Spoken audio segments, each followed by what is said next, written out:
Everyone, स्वागत है आप सभी का यूसीआई डिजिटल यूपी एग्जाम्स में, जिसमें हम विजय भव सीरीज चला रहे हैं और उसके अंदर हम बात कर रहे हैं पेट के सिलेबस की, जो आपके लिए प्रैक्टिस सेट के थ्रू आ रहा है। यहाँ पर मॉर्निंग 7 से क्लासेस आती रहती हैं, रात के 9 बजे तक जरूर देखा करिए।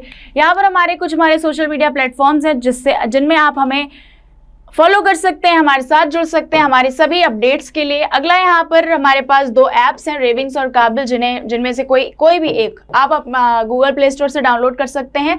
वहाँ से हमारे कोर्सेज परचेज कर सकते हैं। कोर्सेज की बात करें तो हमारा पहला कोर्स है लूसेंट का, 199 रुपीज़ में आपको ये मिलेगा फॉर 6 मंथ्स के लिए। यहाँ पर आपको हिंदी में कोर्स प्रोवाइड किया जा रहा है, एक्सरसाइज पे बहुत ज़्यादा फोकस किया गया है, तो जो भी अगर आप इंटरेस्टेड हैं ज़रूर परचेज करें।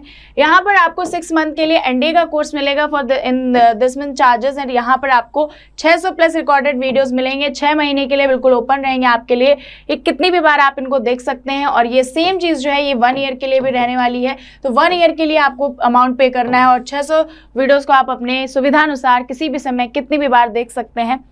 बात करते हैं आज के टॉपिक की, तो आपका चित्रकला और मूर्तिकला स्कल्पचर और जो ये है उसमें हम पढ़ रहे हैं पेंटिंग्स एंड स्कल्पचर्स। तो इसमें हमारा एक पार्ट ऑलरेडी आ चुका है, ये हमारा दूसरा पार्ट है। बहुत इंपॉर्टेंट क्वेश्चंस थे उस वाले पार्ट में भी और इसमें भी। तो देखते हैं, शुरू करते हैं। शरण रानी एक पर्सन है जिनको जिस क्षेत्र में ख्याति प्राप्त है वो कौन सा क्षेत्र है? तो शरण रानी को किस क्षेत्र में ख्याति प्राप्त है?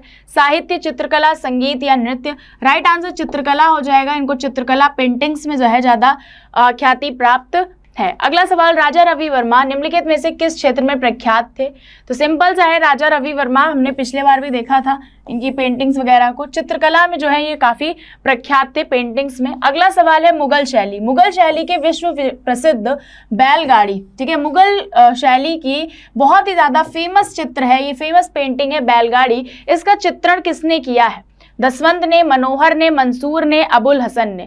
डी जो है वो सही आंसर हो जाएगा। अबुल हसन ने इसका जो है चित्रण किया है। तो याद रखना, जब इतनी ज़्यादा फेमस है तो जाहिर सी बात है इंपॉर्टेंट भी हो जाएगी कि मुगल शैली की जो सबसे फेमस चित्रकला है वो कौन सा है। सबसे फेमस चित्र एक बैलगाड़ी का है, जो किसने बनाया था? अबुल हसन ने बनाया था। अगला सवाल है कि विश्व में बहुत ही फेमस पेंटिंग है एक मोनालिसा की पेंटिंग, और ये मोनालिसा की पेंटिंग जो है वो किसकी कृति है, किसने बनाई थी? विंची ने। लियोनार्डो दा विंची का नाम अगर आपने सुना होगा, लियोनार्डो दा विंची, तो उन्होंने इसको बनाया था। याद रखना, आपने देखा होगा इस तरह का एक पेंटिंग होता है और यहाँ पर ऐसे स्लैंट फेस किए हुए एक औरत बनी होती है, तो वो जो है वो आपका मोनालिसा का डायग्राम या नॉट डायग्राम बट पेंटिंग है। विश्वविख्यात पेंटिंग द लास्ट सपर में कुछ लोग हैं, दावत कर रहे हैं, क्या खाना खा रहे हैं, इस तरह की एक पेंटिंग बनी हुई है, जो किसने बनाई है? जो बी यानी अगेन किसने बनाई है? विंची ने बनाई। ठीक है, विंची ने बनाई है, तो ये याद रखना विंची ने बनाई है कौन सी? द लास्ट सपर नाम की एक क्वेश्चन कोई रह गया क्या? नहीं, ठीक है, सही चल रहा है। क्या बनाई है? द लास्ट सपर किसने बनाई है? विंची ने बनाई है, याद रखना। अगला सवाल है, विश्व विख्यात चित्रकारी द लास्ट जजमेंट किस चित्रकार की है? विंची, एंजेलो, राफेल या फिर वॉन गॉग? तो राइट आंसर आपका बी हो जाएगा, एंजेलो ने बनाई है। किसने बनाई है? The last judgement. तो बहुत सारी बड़ी सी एक पेंटिंग है, जजेस भी हैं और कुछ एक बंदा फ्रंट में बैठा हुआ है, बाकी सारे हैं, कुछ इस तरह का चित्रकारी की है और ये चित्रकारी एंजेलो ने की है। नंदलाल बोस ने किस क्षेत्र में ख्याति अर्जित की? तो नंदलाल बोस ने चित्रकला में ख्याति अर्जित की, याद रखने वाली बात है। अगला सवाल, मुगल चित्रकला शैली की विशेषता क्या है? उसमें युद्ध दृश्य होते थे, दरबारी चित्रण होता था, पशु पक्षी होते थे, प्रकृति दृश्य होता था, या ये सभी? तो राइट आंसर आपका ये सभी हो जाएगा कि मुगल शैली की जितने भी आपको पेंटिंग्स दिखेंगी उसमें ये सारी चीजें आपको देखने को मिल जाएंगी आसानी से।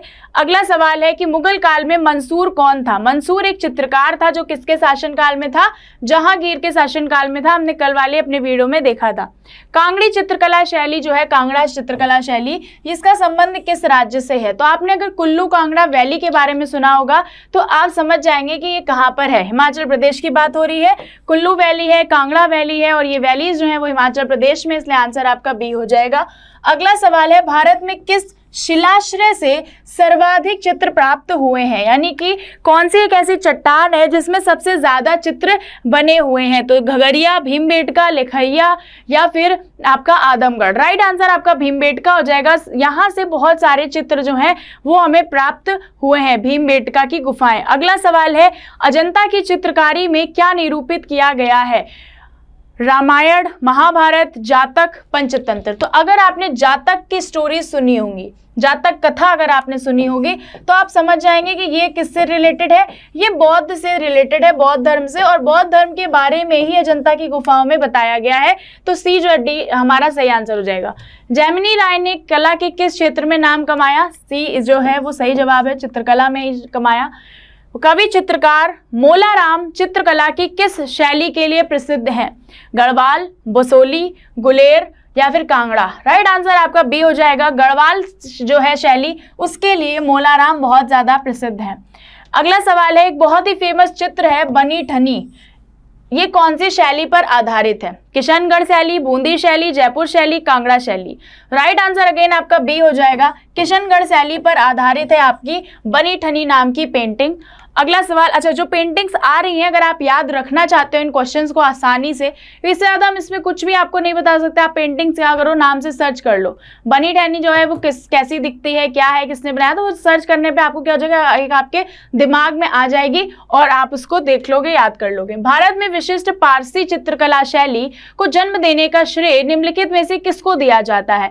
बाबर को, हुमायूं को, अकबर को, जहांगीर को। राइट आंसर आपका अगेन बी हो जाएगा, हुमायूं को दिया जाता है। पारसी चित्रकला के जो भी इस तरह की शैली जन्मी या फिर बनी आज है प्रेजेंट टाइम में, तो हुमायूं ने इस पर ज्यादा फोकस किया था। पश्चिम बंगाल में फर्शों पर चित्रकारी का कौन सा रूप प्रसिद्ध है? आइपन कहा जाता है इसे, या अल्पना कहा जाता है, रंगोली कहा जाता है, या कोल्लप कहा जाता है?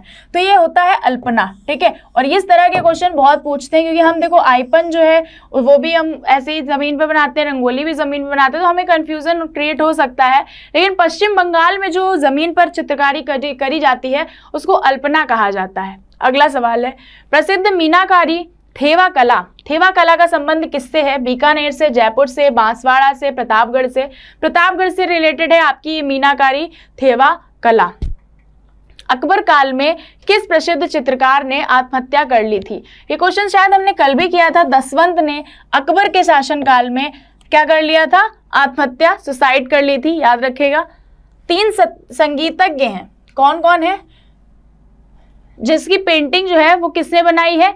पिकासो ने, एंजेलो ने, विंची ने, राफेल ने। पिकासो ने ये 3 संगीतज्ञ की पेंटिंग बनाई है। अब आप क्या करो कि 3 या फिर 3 म्यूजिशियन पेंटिंग से करके डालोगे तो ये निकल करके आ जाएगी, और किस तरह से वो बैठे हैं, क्या प्ले कर रहे हैं, सब कुछ आप उसमें देख पाओगे, याद हो जाएगा। बनाया किसने था? इसको पिकासो ने बनाया था। अच्छा, लास्ट टाइम मैंने आपको पढ़ाया था कि पाब्लो पिकासो कहाँ से रिलेटेड है, लियोनार्डो दा विंची कहाँ से रिलेटेड है। तो अगर आपको याद हो कमेंट करके जरूर बताइए, थोड़ा रिवाइज भी हो जाएगा आपका भी और जो कमेंट्स पढ़ेंगे उनका भी। औरत नामक का एक चित्र है जिसका चित्रांकन किसने किया है? नंदलाल बोस ने, जैमिनी राय ने, रविन्द्रनाथ ठाकुर ने, या फिर सतीश गुजराल ने? तो ठाकुर जी हैं, उन्होंने बनाया है औरत नाम का एक चित्रण, ठीक है। औरत नाम का एक चित्र बनाया है, किसने बनाया है? रविन्द्रनाथ ठाकुर ने। गुजराती चित्रकला शैली में किस प्रकार के चित्रों का प्रधानता देखने को मिलती है? युद्ध दृश्य, दैनिक क्रियाकलाप, पशु पक्षी, या फिर प्राकृतिक रचनाएं? तो प्राकृतिक रचनाएं जो हैं वो बहुत ज्यादा देखने को मिलेंगी आपकी किसमें? गुजराती चित्रकला में। अगला सवाल है, चित्रकला की मुगल कला भारतीय लघु चित्रकला की रीढ़ है। निम्नलिखित में से किस कला पर मुगल चित्रकला का प्रभाव नहीं पड़ा है? काली घाट, ठीक है। इसमें जो है मुगल कला जो है वो प्रभावी नहीं हुई है।